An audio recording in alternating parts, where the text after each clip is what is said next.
Amigo, ni siquiera me voy a molestar en dar una introducción porque ni puedo, güey. Ni puedo. Pero en esta ocasión me acompaña el cubricólogo y ciencia ficción. Bueno, ya lo definiste bien, güey. Ciencia ficcionólogo, Ciencia doctor ficcionólogo, en ciencia ficcionología. doctor en ciencia ficcionología, Sebastián Ortiz. Amigo, ¿cómo estás, Muy güey? bien, muy bien. Aquí otra vez muy emocionado de platicar sobre este bodrio que me hiciste ver. Bueno, Sí, que me hice volver a ver porque lo había visto. güey, pero además, y parte de, yo sí de las películas que hemos revisado es la que menos me ha gustado.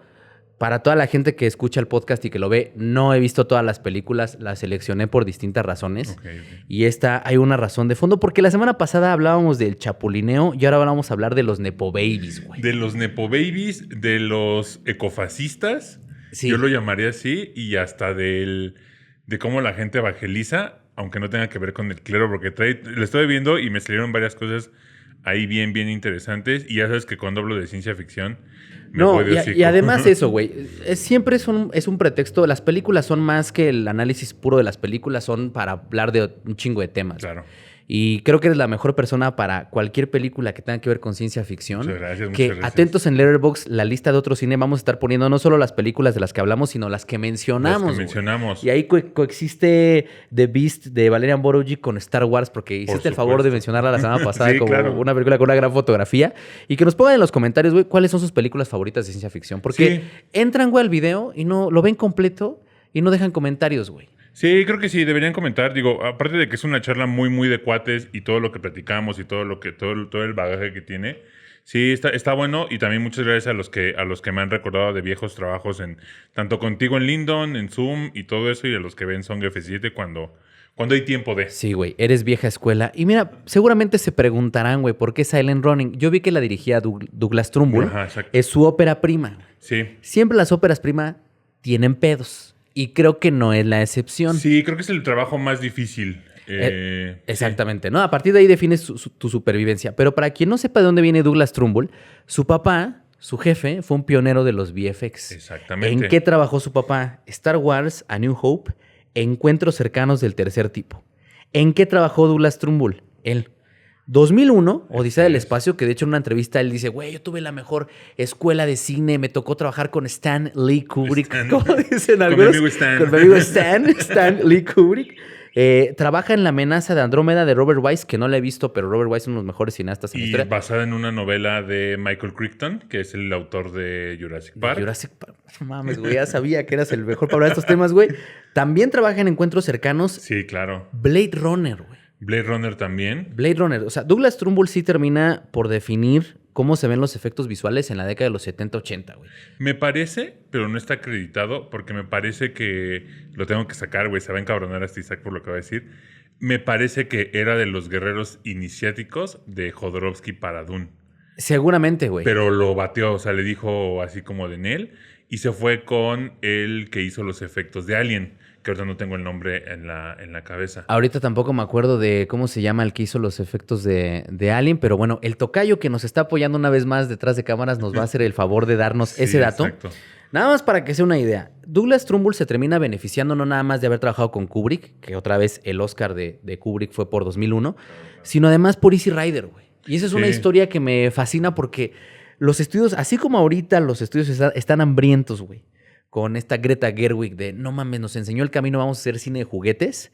Easy Rider fue una película de bajo presupuesto que terminó recaudando un chingo Muchísimo y terminó dinero. generando un movimiento cinematográfico que a la postre se conocía como el nuevo Hollywood. Exactamente. En una entrevista comenta Trumbull que llegaron los productores y le dijeron, a ver, mano, ¿no? Queremos una película barata que genere un chingo de lana. Sí, claro. Te damos $1 millón, pero lo más importante, güey, te damos libertad creativa. Cosa que ahorita en estos días yo creo que es ser complicadísimo, ¿no? Y acaba de salir Scorsese a decir que los cineastas nuevos la tienen bien perra, güey, porque los estudios están coartando justamente la libertad de expresión. Brian Johnson fue efectos especiales de Alien. Y entonces le dicen, te damos $1 millón, haz lo que se te pegue la gana. Y dice Trumbull, güey, eso me pasó una vez en mi vida y no me volvió a suceder. Pero con la condicionante de que, ¿qué fue lo que le dijeron? Te damos $1 millón, te damos libertad creativa, haz lo que quieras, pero nosotros manejamos la campaña de marketing, güey. Corte A, no hubo campaña de marketing. No hubo campaña de marketing y aparte creo que tiene una cuestión bien extraña. La película toca un tema bien interesante y bien complicado para la época. Estamos hablando de los 70. que mismo George Lucas lo menciona como es este cine realista, o sea, el cine hollywoodense muy, muy realista de ver películas como Alicia ya no vive aquí de Scorsese, ver películas de Steven Spielberg, que sí juegan con el tema de la ciencia ficción, pero lo hacen de una manera como más sofisticada, por así decirlo, pero que tienden a ser como en esa sofisticación de la ciencia ficción, porque venimos de 50, 60 en donde caricaturizas al alien, caricaturizas a la amenaza que existe ahí. Y haciendo la investigación que venía con todo esto, me encontré con un texto como de cine de arañas. Hay una película, no me acuerdo del nombre. Cine de arañas. Cine de arañas, o sea, como de arácnidos. Ajá. Hay una película que filman aquí en México donde la batalla final son arañas gigantescas en el estadio de CEU. Para los que son de la Ciudad de México, pues el estadio de CEU es... y eso es preolimpiadas. Entonces, cuando la Ciudad de México estaba de moda y era la modernidad y todo eso. Entonces, pues ves la película con los ojos del 2023 y te cagas de risa porque de repente los balazos que suenan como pa, pa, pa, pa, pa, pa, pa, y luego la araña y lo ves como rotoscopiada saliendo de CEU. Pero no te acuerdas cómo se llama la película. No recuerdo cómo se llama, creo que es The Attack of Giant Spider, o sea, hasta el nombre es muy, muy creativo y muy genérico. Y por ahí debe de estar, creo que en YouTube hay una parte, inclusive la Filmoteca la rescató dentro de todas esas como películas que la Ciudad de México fue un escenario. Hace mucho tiempo, cuando yo estaba haciendo ¿cómo se llama? Mis servicios en la Filmoteca. Yo lo que veo es que, por ejemplo, viene toda esta época en la que caricaturizas un poco el género. Haces como que el género es como muy infantil, muy del gris, muy de las naves espaciales, porque también viene del pulp. Tiene inspiración del pulp, que pues a la postre pues muchos libros de pulp o muchos cuentos que siguieron de pulp pues se convirtieron en obras ya icónicas de la ciencia ficción, ¿no? Aquí algo que me llama mucho la atención es que como buena película de ciencia ficción no está basada en ningún libro o en algún cuento. Bueno, ahí hay un tema, güey. Digo, para quien no lo sabe, la película tiene un plot muy sencillo. Sí, claro. Es un Greto Thunberg, ¿no? Es un vato que va en una nave porque la Tierra ya se hizo un planeta de un clima monotemático. Es como es la trama de Wall-E con la trama de The Moon, de donde sale Sam Rockwell. Iba para allá, güey. No mames. Yo estoy seguro que Duncan Jones... Sí, por supuesto. Vio Naves Misteriosas o Silent Running en inglés para hacer Moon porque la estructura a la mitad de la película se parte y es un solo personaje con robots. Con robots. Y ya, que además eran personas que tenían la mitad del cuerpo amputada y caminaban con las manos y así son los robots. Pero es un cuate que... Dewey y Louie, me parece. Huey y Louie. Va en una nave que tiene unos ecosistemas en donde son los últimos ecosistemas que hay en la Tierra donde hay árboles, animales y demás. Y su misión es protegerlos a toda costa. Proteger los árboles, proteger la flora, la fauna a toda costa. Ese es el plot. Y lo dice Trumbull, güey. Mi guión era sumamente sencillo. De hecho, en la entrevista lo menciona. Si un supervisor de guión hoy en día me hubiera revisado ese guión, me lo rebota, me lo echa para atrás. Y si el punto más bajo, creo, de la película es el guión, güey. Sí, por supuesto. Siento que se queda sin ideas prácticamente desde la mitad. Es muy simplista y como que entiendes lo que va a suceder cuando estás viendo la película. Pero ahí tocas un punto muy particular. La ciencia ficción, y ahí tú ya me lo estás diciendo, ¿no, Sebas? Al menos en México hay un libro muy bonito que hace un recorrido de la historia de la ciencia ficción en México y se divide prácticamente en dos grandes ramificaciones y una es el científico loco. Sí. O sea, siempre la ciencia forma parte constitutiva del género porque tratamos de ver posibilidades, ¿no? Y tú lo sabes, que eres un lector ávido de este güey K. Dick. De Philip K. Dick, sí, claro. El tema de las ucronías, de las posibilidades que hubiese pasado si ganaban los nazis. Exacto. Esta cuestión de Blade Runner donde vemos a Atari en estas luces neón enormes. No sé, hay muchos temas ahí, las distopías, las utopías, pero siempre tratando de aterrizarlo en cuestiones científicamente posibles, probables. El mismo Kubrick con estas videollamadas tipo Skype en 2001. El proto-iPad que tienen los astronautas cuando están comiendo. Me gustó la expresión, güey. Hoy hablando de Apple, ¿no? Ajá, claro. Y Douglas Trumbull es como, güey, a mí el realismo me valió verga, güey. Le valió pa' pura madre. Le vale madre, güey. Y creo que esa convención es interesante porque a pesar de que el realismo no le importa, algo que me llama mucho la atención y es algo que también la ciencia ficción, al menos gabacha, tiene mucho, es como esta oda al corporativismo gabacho. Te voy a decir por qué. Porque las naves, a pesar de que son, nunca te dicen si es una misión civil, una misión militar, como que también eso es en ese tipo de convención, pero sabes que la nave en la que están es de American Airlines. Y cuando están jugando con los carros que tienen ahí para transportarse dentro de las naves y los domos, ves Coca-Cola, ves Kodak, ves un chingo de marcas. Y de repente es como ese tema como de la dualidad. Inclusive en 2001 lo ves. O sea, el avión que lleva al científico a la estación espacial es de Panam, una aerolínea que ya no existe. Pero de repente haces la videollamada que dices tú y es de Bell System, ¿no? Que es la compañía de teléfonos del Gabacho. Ves el protoiPad es de IBM. HAL 9000 inclusive va a ser de IBM. En 2001. En 2001, o sea, es lo que me refiero. O sea, esa como oda al corporativismo, a las grandes corporaciones gabachas que tienen ahí, porque a pesar de que estás en un momento en el que la Tierra lo que propone, la Tierra ya no existe como tal, y tienen que navegar varias naves alrededor de Saturno. Creo que sí es Saturno, ¿no? Sí, porque se ven los anillos y todo eso. Y de repente es como de, pues sí, pero sigues estando alimentado por Coca-Cola, sigues teniendo cosas de Kodak, sigues teniendo Eso cosas está muy cabrón, Está muy cabrón, y no lo güey. había pensado, pero es cierto. Es tan sutil cómo claro. siembra ese corporativismo del que estás hablando.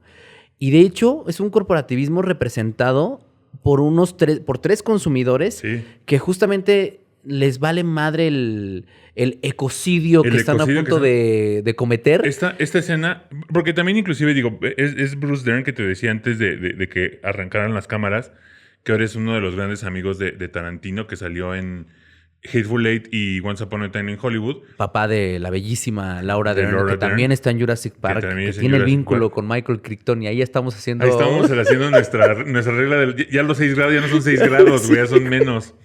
Está muy, muy cagado porque como que hay una escena donde está comiéndose un melón, ¿no? Y es el único, y los demás como comen como le saca comida la charola. sintética. Es que ahora me están cayendo unos 20 bien cabrones, güey, porque y este güey les pregunta, güey, están comiendo basura, ¿no? No les da igual comer basura. Y güey, así como de, pues sí, ¿no? Y yo mientras veía la película echándome mi Coca-Cola sin azúcar, porque me estoy cuidando, güey. Pero es cierto. Sí. Es un subtexto que está ahí muy sutil. Yo me sutil. estaba chingando un pan de muerto, güey, cuando lo estaba viendo. Sí, es un subtexto que anda ahí todo el tiempo y que no había... Estaba, digamos, en una lectura tan superficial que no me había percatado de eso, güey. Lo que creo que tiene en las cargas polares ya estoy metiéndome en cosas de guión de banda. En las cargas polares, lo que adolece el guión, a mi parecer, es que es muy moralina en el sentido del bien y el mal. Sí. Porque al inicio, cuando te presentan al personaje de Bruce Dern... Es Jesús. Es un Jesús, o sea, porque está descalzo, trae su túnica. Güey, ya entendí dónde salió la referencia de Los Simpsons de cuando Homero dice que es Dios y dice, la paz sea con ustedes, amigos animales. Ahí está. Ahí está, ¿no? Y de repente todos esos con sus uniformes y con los parches y todo eso de las misiones. Y si es como entiendes como que, bueno, ese güey es el bueno, un pan de Dios, no hace nada malo, hasta que toma la decisión de querer. Porque él se olvida de la misión y dice, ya son mis bosques, yo los estoy cuidando. Porque aparte, en la escena inicial, pues están jugando como carreritas e inclusive hasta pasan encima del huerto y todo ese tipo de cosas. Y dice, no toques mi huerto. No toques mi huerto, ¿no? O sea, ya como que hace mucho ese tema. Y creo que también, no sé si tenga que ver por la época. Es que ahorita me acordé de Wall-E, por ejemplo, porque tienes ahorita aquí al buen Wall-E. Pues tiene que ver mucho con eso porque se apropia del tema de la ecología, ¿no? E inclusive también como la decisión es muy arbitraria de, pues bueno, chavos, ya no tenemos nada que hacer acá, hay que detonar con explosivos nucleares, que esa es otra, ¿no? Digo, en una época que... Digo, ahorita lo vemos mucho nosotros acá con el tema de Corea del Norte y Rusia y ese tipo de cosas. Pero pues hablar de ataques nucleares en los 70 sí era cosa seria, ¿no? Sí. Entonces sí hay como una subtrama del contexto que se vivía en ese momento y el tema de que también estaba viendo, inclusive llega Jaime Maussan hace mucho tiempo. Jaime Maussan reportó un programa que se llama 60 Minutos. Se considera que el primer periodista que habló de temas de medio ambiente y de contaminación en los 80 aquí en México fue él. Güey, lo tienen muy ninguneado, pero Jaime Maussan fue un adelantado a su época. Fue muy adelantado a su época. Digo, yo seguía mucho su trabajo cuando era más chico porque pues, te creías que el ovni ahí que se te asomaba el extraterrestre en la ventana era cierto, ¿no? Ya ahorita dices, bueno, güey, sí me hubieran metido un poquito más de After Effects a esa cosa, ¿no? pero me refiero a que, por ejemplo, imagínate en México en los 80, en los 70 tiene que ver mucho y esto me lleva a que también la película de alguna manera es parte de la contracultura, güey. Y que llegue, espérame antes de llegar a eso, la música. Híjole, güey, es que yo voy para allá. Ahorita varios de los elementos que comentaste. Sí, el personaje es tan plano. Sí, sí, sí. Y de hecho Trumbull lo menciona, que no quería enseñar absolutamente nada del pasado del personaje. Una de las grandes máximas, y eso ahorita platicamos de Tarantino, pero que tiene el propio Tarantino es, si vas a escribir a un personaje, escríbele una biografía. Porque con esa biografía es información para el actor, es información para la gente que tenga en sus manos eso, ya sea diseño de producción, vestuario, peinados, etcétera, y con eso vas construyendo al personaje. Y Trumbull lo que menciona es que en el guión trató de quitar toda información del personaje y solo ponerla en la pared, poner fotos.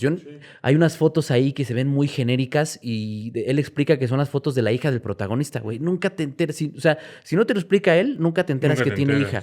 Las decisiones del personaje son muy cuestionables, las toma casi por inercia. Las decisiones de sus tres compañeros es exactamente lo mismo. Como dice, se toma una decisión de dinamitar los entornos que hay ahí, como de, pues ya podemos regresar a la Tierra, vuelen todo a LB. Y se siente como, muy bien lo dice, es una visión, es que ahora ya hasta puedo decir, no mames, qué pinche profundidad de película, ¿no? Sí, porque claro. así toman las decisiones las corporaciones, güey. Sí, exacto. Chíngate ese bosque para poner nuestra refinería, nuestra fábrica de Coca-Cola y quítale el agua a todas esas comunidades para yo poner. Y ahora digo, pinche Douglas Trumbull, estaba cabrón. Estaba muy cabrón. Es que también es lo que me gusta mucho de la ciencia ficción, ejemplos que igual van para el Letterboxd. Por ejemplo, estaba viendo las críticas que hicieron pasándonos a los 90. Uno de los mejores directores de ciencia ficción para mí es Paul Verhoeven. Paul Verhoeven se aventó una película que la gente pensaba que era una oda al nazismo.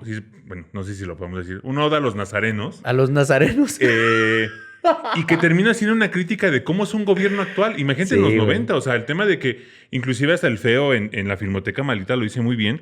La gente, a final de cuentas, termina por meterse al ejército porque ese es el único derecho que tienes para convertirte en un ciudadano. Exacto. Y creo que es algo que tiene muy valioso la ciencia ficción porque puedes politizar, puedes meterte en cosas de temas de medio ambiente. Te puedes meter en temas muy delicados, haciéndolo de una manera muy, muy inteligente, como en el caso de Paul Verhoeven. O sea, por ejemplo, no me quiero imaginar el tema de un ecocidio en los 70. Probablemente, no revisé si había en internet alguna reseña al respecto, pero probablemente la película se pudo haber sido tratada como provocadora, de, pues es que tenemos los bosques o agua para toda la vida, ¿no? Que era lo que se pensaba en esa época. Es curioso que no se habló de ella, güey, en su momento. Aparte. Por esta onda de la campaña de marketing, y lo menciona por ahí ese güey, de que, bueno, obviamente si tu película no la marketean, no la publicitan, la gente no se entera de que existe y pues nadie va a verla. Pero por otro lado, y ahora ya estoy pensando que vi una obra maestra, güey, que sí está muy cabrón, por esta toma de decisión que yo en el guión decía, güey, no tiene ningún sentido que le pidan explotar, no hay una conciencia detrás de él, sí, claro. No hay una conciencia política, todo. Es arbitrario, pero ahora si me pongo del lado reitero, del corporativismo y de cómo estas corporaciones destruyen ecosistemas sin pensar absolutamente en ninguna de las consecuencias, digo, güey, qué brillante. Y de hecho, al final, spoiler, ese güey decide explotarse a LB. Explota, sí. Que para mí se me hacía un sinsentido, pero ahora que lo dices va como parte de la premisa de he perdido toda esperanza. Porque aparte al incluso le encarga el cuidado del bosque a una inteligencia artificial, güey. Sí. Eso está pasadísimo de lanza. Y hay un elemento ahí que lo ancla a la inteligencia artificial, la ancla a una especie de humanismo, es que no sé cómo decirle, al amor, al ecofilia, que es... Pues el sentido ecológico podría ser. El sentido ecológico, que es esta cosa con la que riega las plantas. Sí, o sea, que le enseña cómo regar las plantas. Inclusive también es tan ecológica y te digo que también es tan eco. Perdón, era lo que iba. Uh-huh. Con el paso de las décadas, si uno va viendo análisis posteriores... Silent Running o Naves Misteriosas, que ni siquiera sé por qué le pusieron Naves Misteriosas. Le pusieron, ve nada más cómo me puse a investigar, le pusieron Naves Misteriosas porque se supone que cuando un submarino utiliza un sonar, se le llama navegación silenciosa. Ajá. Pero como no aplica la navegación en el espacio, porque pues no es agua, ajá, pero pues agua, espacio, no sé, alguien se fumó un gallo por ahí y le dijo... Ponle naves silenciosas, tío. Naves misteriosas, tío. Pero un poco a lo que iba es, estas lecturas posteriores tratan a Naves Misteriosas como una obra como Maussan, güey. Sí. Adelantada a su época. Que tocó temas que en los 70 pasaban desapercibidos, salvo este temor nuclear, que es un temor latente prácticamente desde que acabó la Segunda Guerra Mundial. Pero toca estos temas de, güey, hay que proteger los ecosistemas, hay que cuidar. De hecho, hay una parte donde él dice, es que ¿por qué se está muriendo el bosque? No sé por qué se está muriendo. Ah, el sol, güey. Porque se pone del lado oscuro de Saturno. Entonces tiene que poner estas lámparas gigantescas que simulan al sol, ¿no? Exactamente. Y ahí es donde caen todas estas premisas que quizá él de momento no quiso tocar o no quiso profundizar en ellas, pero que con el paso de las décadas hemos caído en cuenta de que sí es un discurso que fue un poco adelantado a su época, ¿no? Pero sí, claro. sí está muy cabrón esta lectura corporativista y ecofílica o ecocida inclusive que tiene la película. La toma de decisiones de él porque decide detonar uno de los domos con 2 de sus compañeros. Es un spoiler. La neta, la película, yo sí no se la recomendaría al 100. Es que ibas por ahí. Ajá. Habías tocado otro elemento que no desarrollaste, la música. Joan Baez, ¿no? Joan Baez, la musa del gran Robert Zimmerman, mejor conocido como Bob Dylan. Y después fue musa de Steve Jobs. Pero bueno, ese es otro cantar.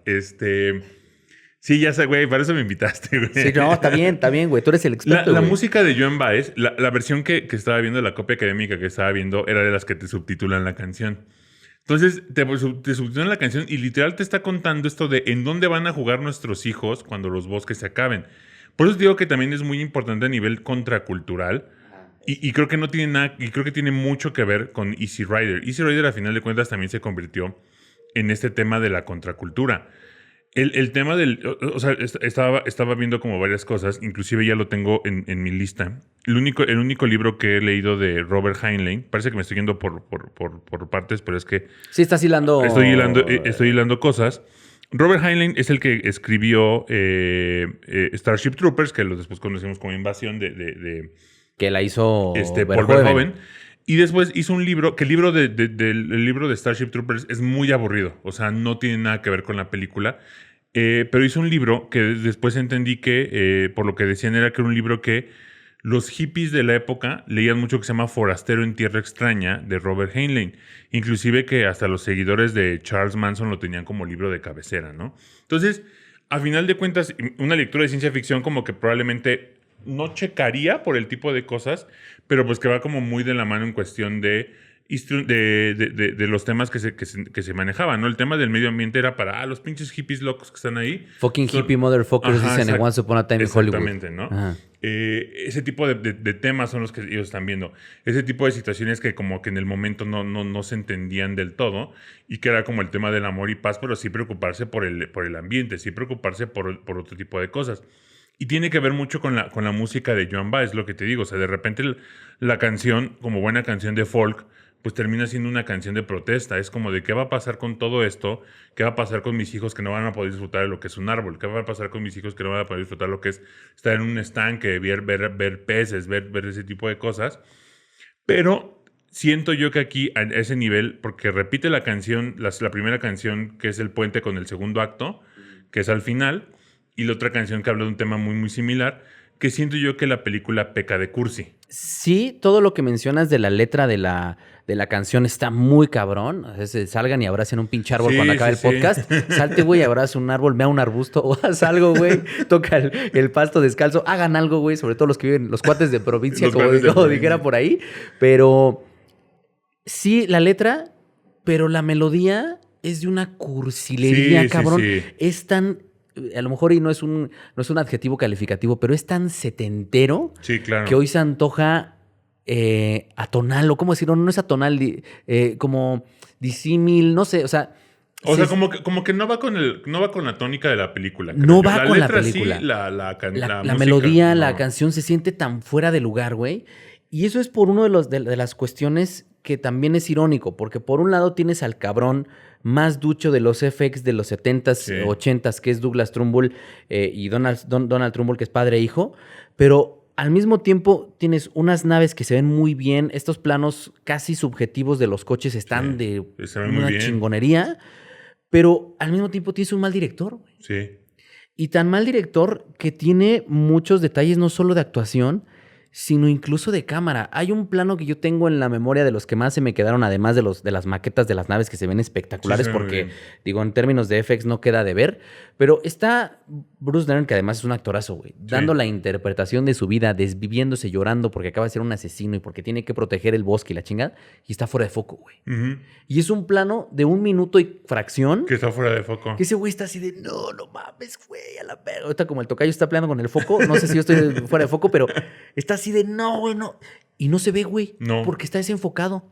Y como ese hay varios momentos en donde sientes como que la actuación va hacia otro lado mientras el argumento te está diciendo una cosa. Yo a los 3 compas estos no les acabo de comprar ni madres, güey.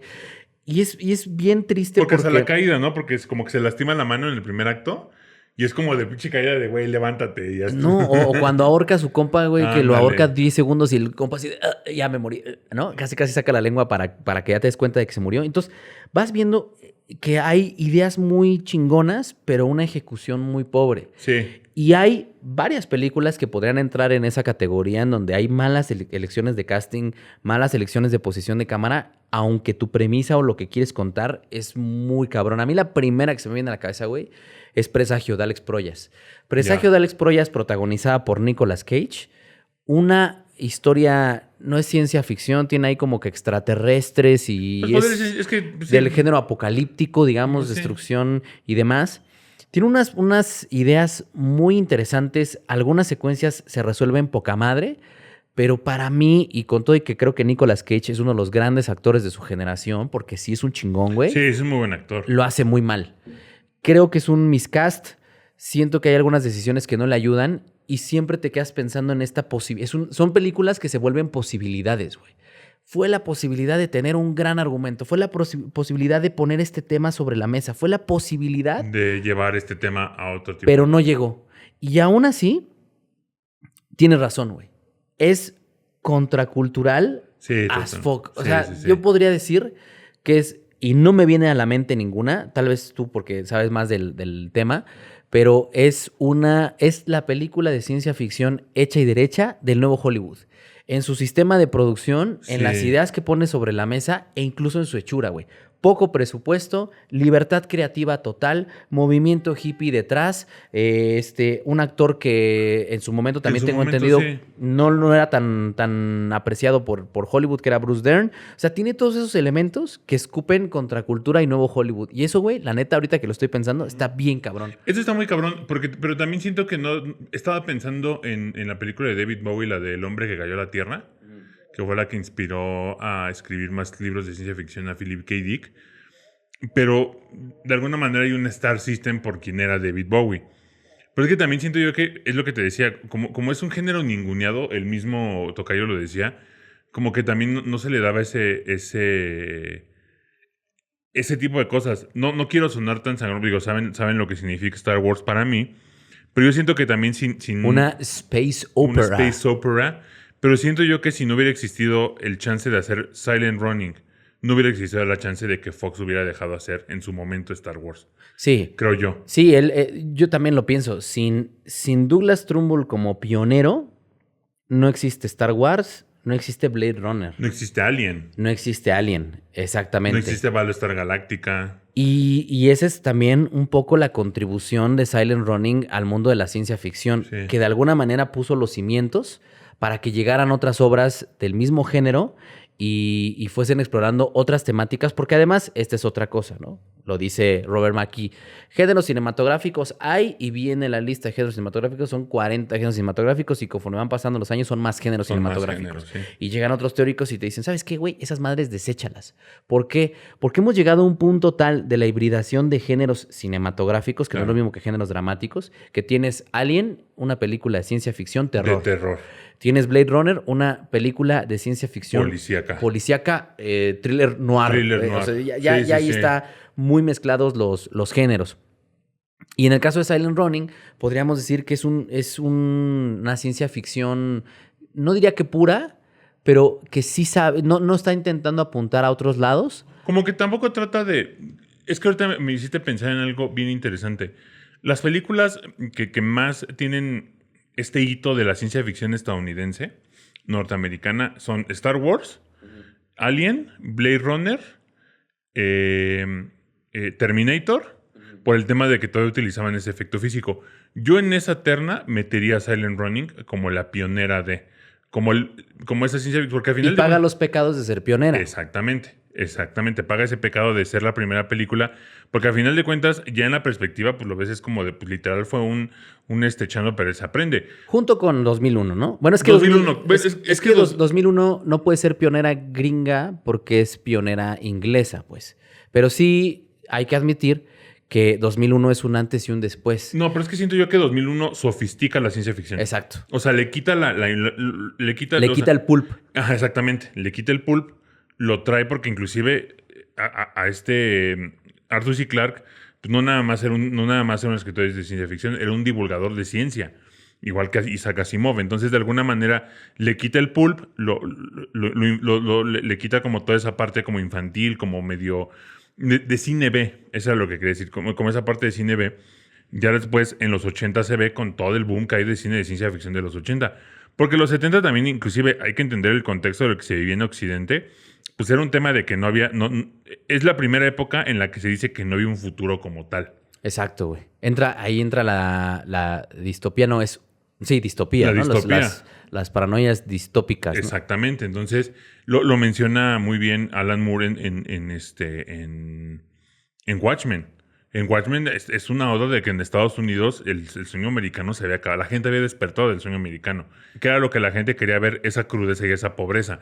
Por eso películas como Rocky en su momento funcionaron en el 77, 76, porque pues era la historia de un vato de la calle que termina por pelear con el campeón del mundo y le llega al último round, ¿no? Cosas por el estilo.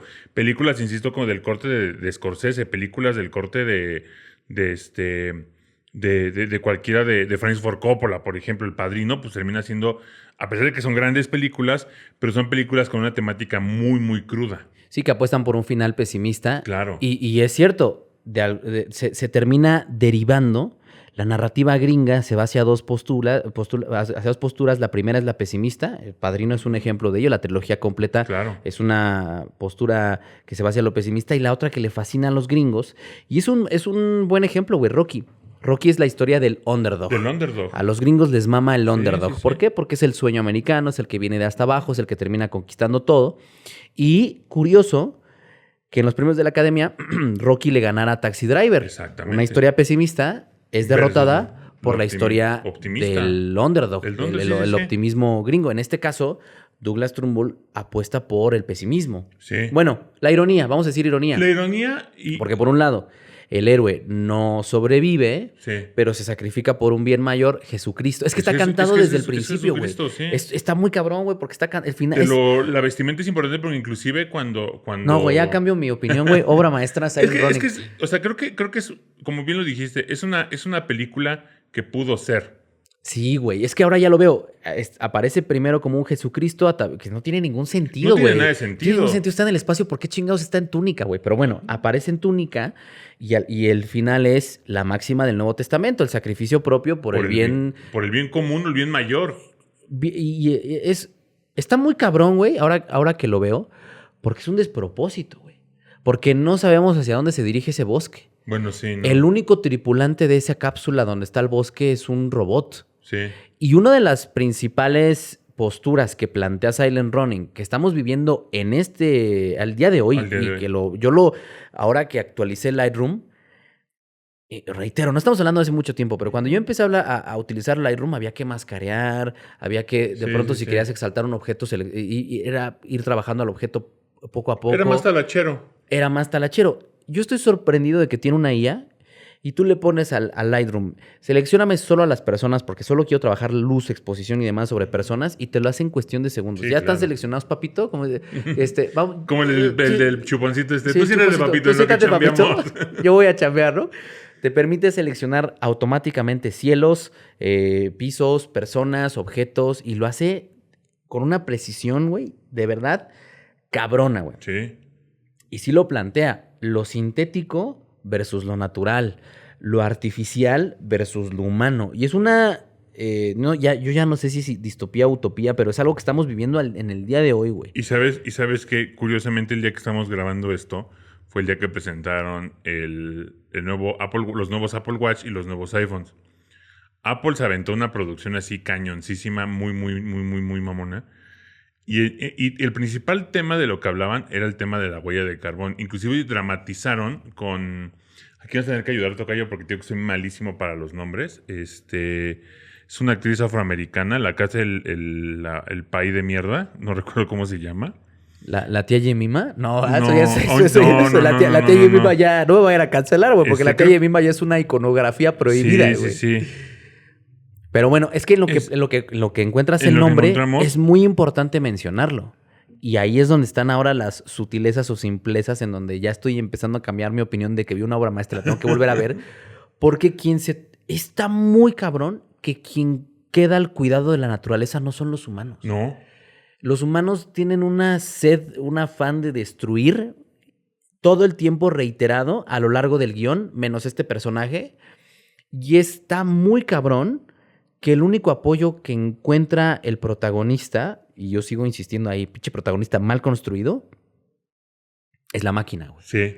O sea, estos pendejos no lo supieron hacer. Te lo encargo a ti, máquina.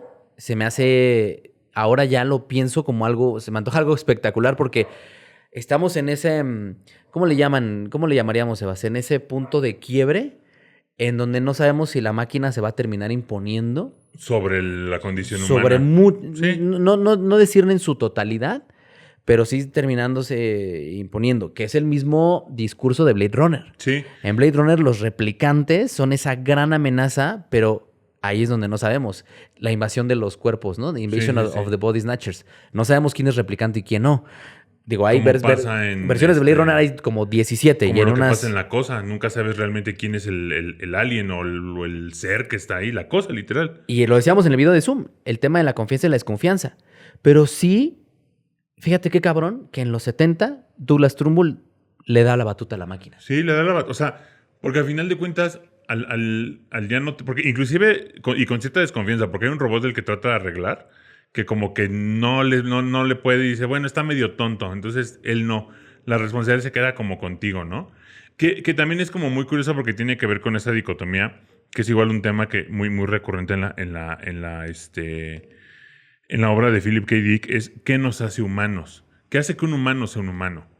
Entonces, algo que hace como muy interesante es que... Y esa misma pregunta está en Naves Misteriosas. Está en Naves Misteriosas. Porque al final de cuentas ya no le dice Drone 1, Drone 2, Drone 3, lo que sea, sino que ya les pone estos nombres. ¿Y qué es lo que dicen del nombre, güey? ¿Qué dicen? O sea, lo dicen, ya la semana pasada lo dijimos, Echo, Pierce. Ah, sí.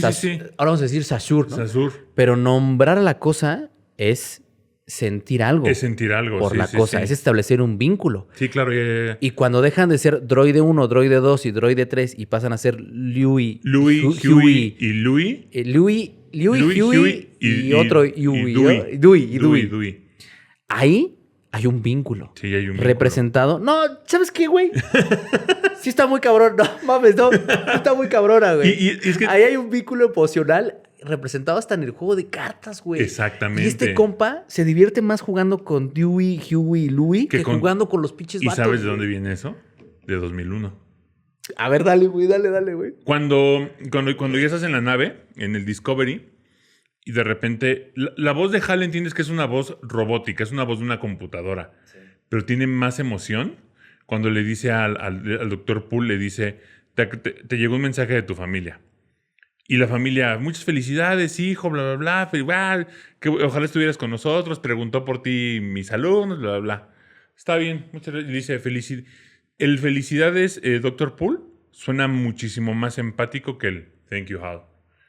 Los personajes en 2001, tanto el doctor Frank Poole y el doctor, se me olvidó, soy malísimo para los pinches nombres, tienen unas emociones, ni cuando están exaltados, ni cuando el doctor que sobrevive se queda fuera y tiene que salir de la nave en vil espacio sin el casco. Sí, siempre es muy frío. Bueno, lo decíamos la semana pasada con Barry Lyndon, las interpretaciones de Kubrick, pero acá da la curiosidad de que funcionan bastante bien. O sea, Hal tiene más emociones cuando lo están desconectando. Ajá, que los dos astronautas. Y creo que Dave Turnbull lo lleva a Silent Running, porque de alguna manera, o sea, nunca hay una empatía con sus compañeros. Hay como el que está vestido de rojo, como que medio lo defiende, pero es como de este güey es un mamón. O sea, como que hay una rencilla. El único momento en el que se le ve una humanidad, por así decirlo, es cuando los mata. Porque dice, es que no puede ser, los maté. ¿Ahora en qué me convertí? O sea, su carga moral le empieza a llevar a esa situación porque se dio cuenta, o sea, no es que se haya dado cuenta, mató a 2 personas. Pero como dices, el juego de cartas con ellos era una rencilla, comer con ellos era una rencilla. El simple hecho de estar con los androides, con Huey, Louie y Dewey, era como era su mejor momento. Y lo dijiste muy bien, güey. Poniéndonos con esta terminología también que utiliza el propio Robert McKee, cargas polares. Sí. Esto es muy sencillo como decir, cuando algo le beneficia al personaje es una carga polar positiva, cuando algo le afecta es una carga polar negativa. Ya, es tan sencillo como definir como eso. Los humanos son cargas polares negativas. Sí. Los droides son cargas polares positivas, güey. Tan positivas que el superviviente es una máquina. Sí. No sé si nos quiera decir algo Trumbull con eso, que sobrevive a la máquina y no sabemos qué va a pasar con los humanos. No sabemos. Sí hay un ejercicio de empatía de los humanos representado. De hecho, el único que se ve en la película, además del de los protagonistas, cómo se representa, van por él. Ah, es cierto. Van por él incluso hasta las últimas consecuencias y él se sorprende de ese gesto humano al decir, güey, vinieron por mí, pero ¿qué sentido tiene venir por mí? Y le contestan, güey, es que no hay sentido. El sentido es simple y sencillamente salvarte. Sí, salvarte. No hay más allá de eso. Y aún así, él elige, no sabemos si por las posibles represalias que pudo haber por sus acciones, él elige no volver. Elige no ser rescatado y elige entregar su legado. Y eso también tiene vínculos con Kubrick. Sí. Elige entregar un legado al espacio. La entrega en 2001 es la del astronauta para convertirse en el nuevo superhumano. Que es este superhumano evolucionado que vemos hacia el final. Son entregas similares, solo que uno se entrega a sí mismo y el otro entrega una parte de lo legado de la Tierra, de lo que es la Tierra. Es la flora y la fauna que está encapsulado en ese momento, lo cual también plantea una postura, como decirlo, filosófica, que se encuentra en inteligencia artificial. Sí. En inteligencia artificial muchos pensábamos, y eso también yo lo creía, que las entidades últimas y finales que observamos y que rescatan al pequeño David son extraterrestres. Y no son extraterrestres, son robots. Sí. Es que no sé si llamarles androides, no sé si llamarles... En la terminología de lo que es un robot serían androides. Son androides. Ajá. Y a mí sí me sorprendió una vez más que, y lo sabemos, Kubrick también está atado a inteligencia artificial. Fue un proyecto que él no quería llevar a cabo hasta sentir que existía la tecnología suficiente para poder hacerlo. Sí. Y yo pienso que... Y que le heredó, bueno, lo dice en el documental Spielberg, que le hereda, ¿no? Se lo hereda a Kubrick y a Spielberg. Y también había ese vínculo de que Spielberg hizo que Kubrick no hiciera una de sus películas, que era Aryan Papers. Por ver la lista de Schindler. Exactamente. Dices, güey, no, pues este compa ya hizo la película definitiva de la guerra, ya no tengo que hacer Aryan Papers, pero se establece esa relación, se establece ese vínculo y le termina heredando inteligencia artificial. Curioso que... Verga, es que ahora ya me cayeron... No mames, ya me dio miedo, güey. Porque en inteligencia artificial la resolución es la misma.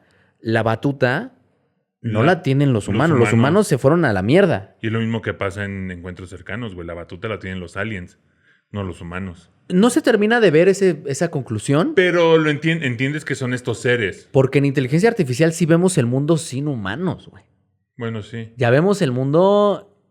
Y es la misma lectura que en Naves Misteriosas. En Naves Misteriosas te dicen, es el mismo clima, ya no hay nada, ya no hay árboles, ya no hay plantas, ya no hay nada. Me acordé de... En inteligencia artificial solo hay parajes desérticos en el sentido de que son tundras, es puro hielo ya, no hay nada más que hielo. ¿Quiénes pueden sobrevivir en esas temperaturas extremas? Estos androides, güey. Sí, tienes razón. Se termina imponiendo también la inteligencia artificial. La pregunta es, güey, ¿se terminará imponiendo la inteligencia artificial en el mundo real, güey? Yo como te lo decía cuando se puso de moda. Les recomiendo un cuento de Ray Bradbury que se llama Vendrán lluvias suaves. Se los recomiendo mucho. Igual te lo recomiendo a ti que lo leas. Por ahí hay un libro que tengo de Ray Bradbury. De hecho, se alcanza a ver ahí, tocayo, si me lo alcanzas a pasar, dorado en la parte de hasta abajo. Y viene ese cuento. El primerito que está del lado izquierdo, ese. Te lo recomiendo. Es el de... Miren nada más. Te recomiendo Ray mucho. Bradbury, eso. Las doradas manzanas del sol. Sí. Llevo la mitad leído porque afortunadamente son cuentos. Son cortitos, ¿no? Y hay unos maravillosos. Incluso hay uno donde ya hay unas persecuciones. Se ve aquí ya, tocayo, ¿va? Aquí lo pueden ver. Hay unas persecuciones, un cuento que es de persecuciones de máquinas a seres humanos. Sí. Está pasadísimo de lanza. Pero esto que en los 70 sonaba, incluso en el 2001, que sale inteligencia artificial. Sonaba complicado. Sonaba como algo imposible. Hoy se ve muy cercano. Güey. Se ve muy cercano y te lo decía el otro día, lo platicábamos con Isaac. Es que tenemos un grupo donde platicamos de ñoñerías, fútbol americano y cine, en ese orden. ¿Y cómo se llama el grupo? Diles para que lo sepan. Sí, Testigos de Nolan. Entonces ahí estamos en ese grupo. Y el otro día cuando estábamos platicando como de todo este... Igual Isaac es un entusiasta muy cañón de la ciencia ficción. Platicábamos mucho sobre ahorita con todo lo de ChatGPT. Últimamente unas cosas que he estado haciendo, lo he estado utilizando mucho. Y yo les decía de broma que hay como 3 novelas de ciencia ficción donde pues, te demuestra que eso no termina bien, ¿no? Porque también la ciencia ficción al final de cuentas tiende a ser un poco más pesimista por el avance tecnológico y el tema del capitalismo, ¿no? Porque también te digo, tiene mucho el tema de lo contracultural. Acá algo muy interesante es que, por como estamos viendo las cosas, eventualmente siento yo que en funciones muy, muy básicas, o sea, de recordación, de pláticas, de ese tipo de situaciones, ya luego vamos y buscamos en el teléfono, ¿no? Porque también, al final de cuentas, la inteligencia artificial se alimenta de lo que el ser humano ha creado. Exacto. ¿No? Entonces, pues de alguna manera es todo ese conocimiento, pues que una persona lo pueda sintetizar, lo pueda comprender y te lo pueda demostrar en menos de 10 segundos, 5 segundos, 2 segundos, está algo muy, muy cañón, porque no llegas a tener ese tipo de pensamiento. Un ser humano no llega a pensarlo de esa manera por más memoria prodigiosa que tengas, ¿no? Y siento yo que por ahí más bien es como tenerle como mucha precaución y evitar dejar ese tipo de cosas, porque también es un tema que iba. También la película toca un tema de que al final de cuentas la responsabilidad es de uno cuando la mayor parte de las personas que contaminan pues son las grandes corporaciones. Y de hecho, incluso podría estar señalado con la nave y cómo está compuesta la nave. Y hay un plano maravilloso. Digo, se nota que es una maqueta. Sí. Pero el plano empieza con él desde una ventana y se empieza a abrir. Y lo primero que ves en la nave es... El logo de American Airlines. El logo de American Airlines y la pinche banderota de Estados Unidos. Güey. Es lo primero que ves en ese especie como de zoom out. Digo, también hay unos zooms ahí, tradición de Kubrick, que acá pienso no están tan bien implementados como los implementó Kubrick en Barry Lyndon que platicamos la semana pasada. Sí. Pero aún así, esa es la parte nodal del discurso.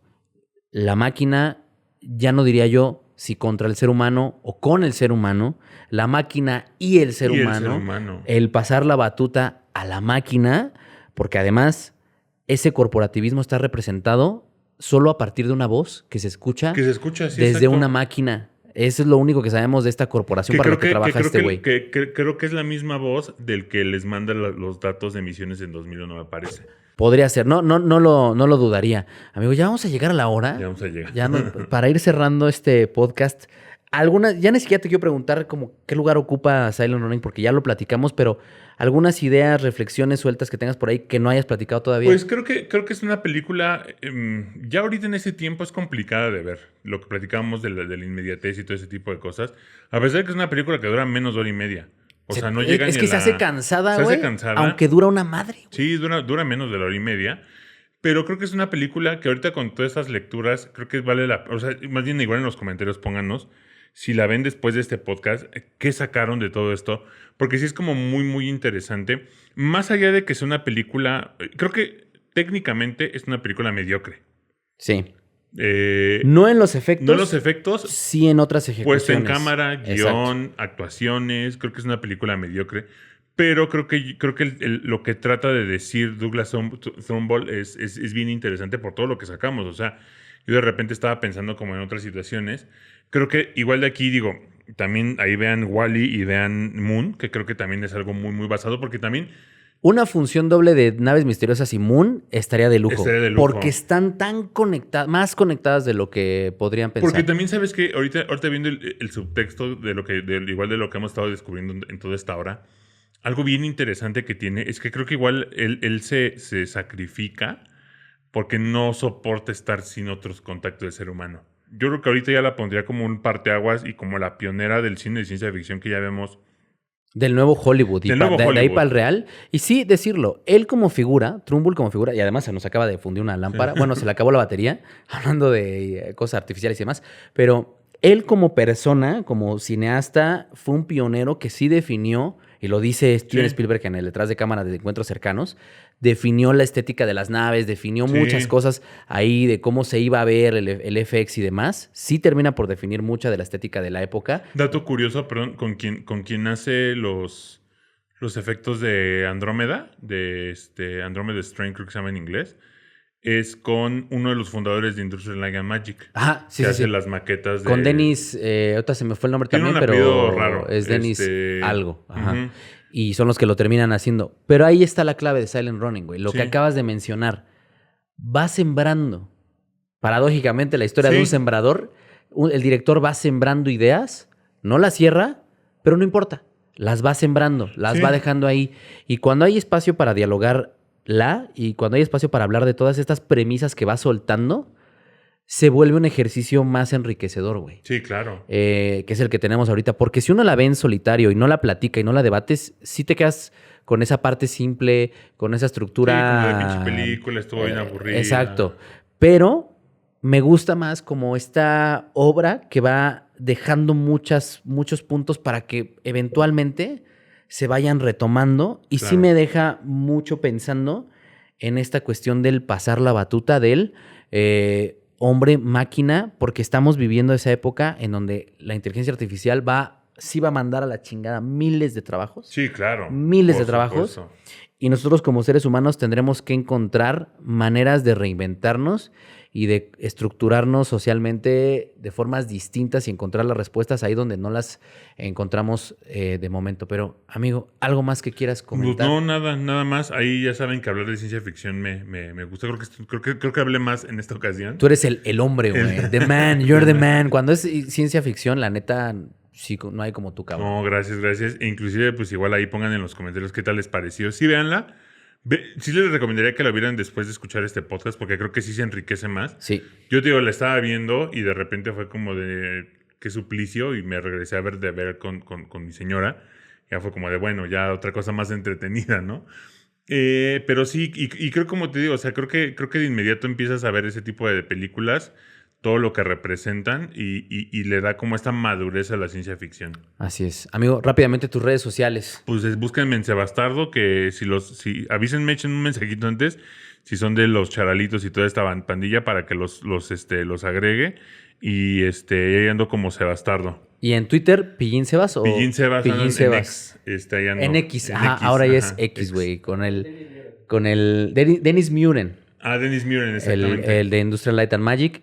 Ahí la red social de Elon Musk con su hijo Tecno. Su hijo Tecno. Infierno Tepetongo. Pero bueno, amigo, un placer como siempre, güey. Pinche programazo. Salieron un chingo de películas. La neta, como con el Isaac me pasó, güey. Ojalá alguno estemos los tres. Le voy a proponer al Isaac para que estemos los tres. Muchas gracias al Tocayo otra vez que se rifó. Ahí les pongo las redes sociales de Tocayo en la descripción. Y ya también voy a incluir las de Sebas porque se me fue ponerlas en la descripción. Por eso no te están siguiendo, güey. Por eso no me siguen. Bien, güey. Pero bueno, muchísimas gracias. Sebas va a volver. Va a tardar, güey. Voy a tardar, pero va a volver, güey. No en ciencia ficción, pero... Así como en las películas de Marvel, güey. Sebas volverá, güey. Vas a morir ahorita el título. Pero un director que me llama mucho la atención. He visto poco. He visto nada más una película, pero este es pretexto para ver otra. Lindsay Anderson. Con Lindsay Anderson. Pero, ahí vamos. Ustedes saben que hablar de cine y poner los mamadores a mí me y además, güey... Pongan ahí en los comentarios si les gusta que esté Sebas, güey. A mí me mama que esté Sebas. Vi que les mamó que esté Sebas. Entonces, muchas gracias, amigo. No, a ti, amigo. Muchas gracias. Y pues nada, nos vemos la próxima. Gracias, Tocayo. Cuídense mucho. Muchas gracias. Bye.